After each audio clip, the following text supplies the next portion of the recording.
So in this video, I'll show you how to factory reset your Lexmark printer. This one is the B2236dw, but I'm sure it's working for other printers from Lexmark that are having the same control panel that you see over here. So let's get started. It's very easy, only takes a few seconds.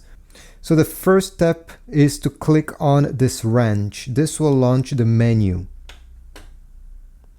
You see over here a menu appeared, and the first option is device.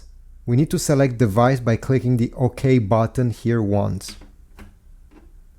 Then you need to click on this right side arrow a few times until you have Restore Factory Defaults.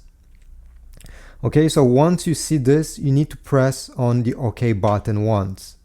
Now, if your printer does not have any ink cartridge, ink toner installed, you'll get this message. You'll need to put your ink toner first before being able to factory reset this printer.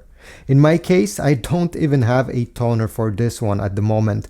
So if you don't have one, go ahead and purchase one. I'll put links in the description to Amazon if you want to get one of these.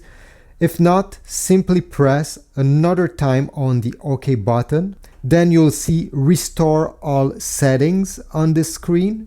And you just have to press another time OK, select Yes by pressing OK again, and it will be done.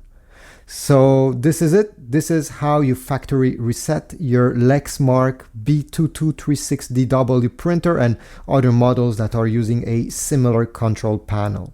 I hope this was useful. If so, please leave a like, subscribe, and I'll see you in the next video.